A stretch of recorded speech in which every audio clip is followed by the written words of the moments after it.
Om Swastiastu. Perkenalkan, nama saya Nima Dewi Permita Dewi. Saya dari Prodi Administrasi Rumah Sakit NIM 2010111016. Video kali ini saya akan membahas mengenai konsep perencanaan manajemen.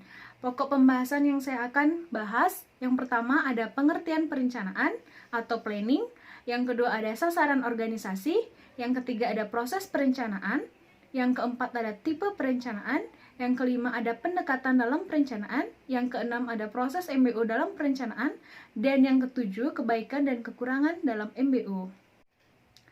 Nah, mengapa sih kita penting sekali mempelajari tentang perencanaan? Karena tanpa perencanaan, manajer tidak dapat mengetahui bagaimana mengorganisir faktor-faktor produksi seperti money atau uang, material atau bahan, mekanik atau mesin, dan metode atau metode. Tanpa perencanaan, manajer kemungkinan tidak mempunyai ide untuk mengorganisir, memimpin, dan mengendalikannya. Kita juga harus tahu apa sih itu pengertian dari perencanaan. Perencanaan adalah pemilihan sekumpulan kegiatan dan pemutusan selanjutnya apa yang harus dilakukan, kapan, bagaimana, dan oleh siapa. Perencanaan atau planning juga adalah suatu proses yang melibatkan penentuan sasaran individu, sasaran operasional secara taksis, dan sasaran dalam strategi. Adapun sasaran organisasinya, yang pertama ada individu, yang kedua ada operasional, yang ketiga ada taksis, yang keempat ada strategi, dan yang kelima ada organisasi, dan kembali lagi ke tujuan perencanaan sasaran organisasi tersebut. Mengetahui apa sih itu sasaran dalam individu. Sasaran individu adalah untuk membantu individu menganalisa dalam hal kemampuannya yang mencocokkan banyak kebutuhan individu untuk sarana pertumbuhan dan perkembangan pada karir. Adapun jenjang-jenjangnya, yang pertama ada karir, yang kedua ada jenjang karir, yang ketiga ada sasaran karir, yang keempat ada perencanaan karir, dan yang terakhir ada pengembangan dalam karir. Sasaran operasionalnya yang diharapkan oleh departemen, kelompok kerja, dan para individu untuk menghasilkan hasil yang spesifik yang ditetapkan dengan tepat dan mudah diukur. Lalu ketepatan waktunya itu contohnya seperti kita pengiriman barang ke konsumen dalam waktu misalnya sudah merencanakan dalam 90%, seperti itu. Lalu ada juga sasaran taksis, yaitu merupakan sebagian cara untuk meraih sasaran strategis agar dapat memberikan kontribusi terhadap pertumbuhan dan pengembangan karyawan. Contohnya itu mengadakan pelatihan kepada karyawan dengan cara yang komprehensif atau mengembangkan dan menerima pelatihan itu dengan baik.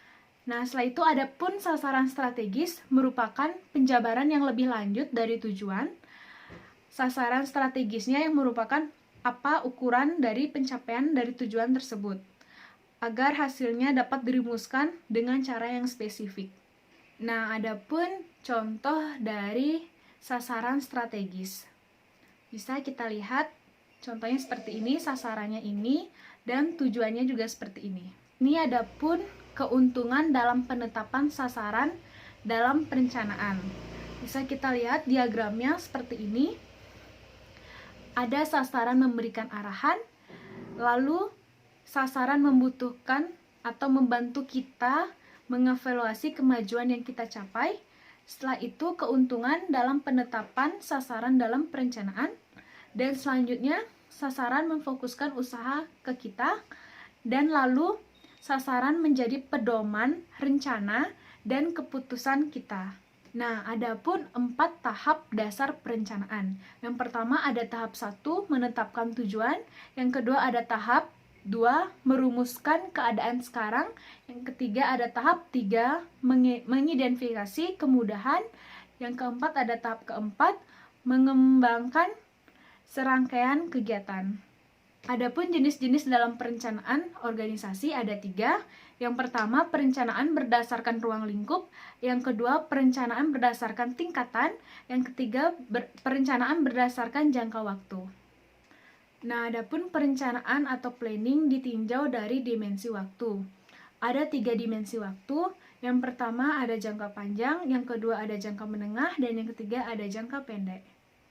Adapun dalam jangka panjang itu sasaran dan perencanaan strategis berkisar 5 tahun ke atas. Yang kedua, jangka menengah itu sasaran taksis perusahaan berkisar 1 tahun sampai 5 tahun. Yang ketiga, jangka pendek sasaran teknis dari departemen tertentu dapat di individu berkisar 1 tahun atau kurang dari 1 tahun. Adapun pendekatan dalam pembuatan perencanaan ada dua, ada tradisional dan modern. Yang tradisional, dalam pendekatan tradisionalnya, pembuatan perencanaan didominasi oleh eksekutif, puncak atau top management. Jika modern itu, dalam pembuatan perencanaannya dengan pendekatan learning organization mengikuti 6 aturan pembekalan atau pembelajaran. Nah, bisa kita baca bersama-sama, ini 6 dalam aturan pembelajarannya. Adapun manajemen berdasarkan sasaran. Apa sih itu?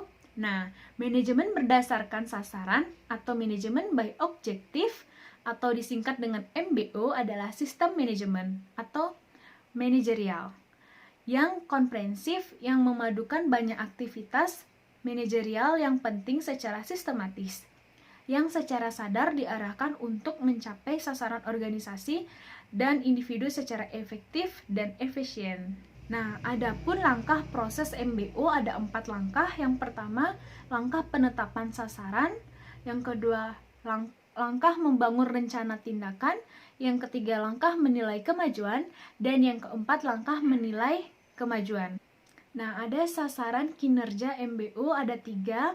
Ada sasaran pembangunan, yang kedua sasaran pengembangan individu, dan yang ketiga sasaran pemeliharaan. Dalam sasaran pengembangan itu, misalkan pengembangan kurikulum sekolah. Jika pengembangan individu atau pembangunan itu meliputi segala kegiatan yang meninggalkan kesadaran atau identitas diri. Yang ketiga, sasaran pemeliharaan, misalkan di dalam suatu kinerja adanya pemeliharaan bagian kesehatan. Nah, adapun kebaikan dalam MBO itu dilihat dari tercapainya sasaran organisasi lebih besar jika organisme memfokuskan perhatian pada manajer dalam upaya-upaya yang dilakukan karyawan dengan memiliki komitmen untuk mencapai sasaran tersebut. Nah, yang terakhir adapun kelemahan dari MBO. Apabila terjadi perubahan terus-menerus menyulitkan penerapan MBO dan apabila terjadi penekanan terhadap sasaran operasional dapat menghancurkan pencapaian dalam MBO tersebut. Nah,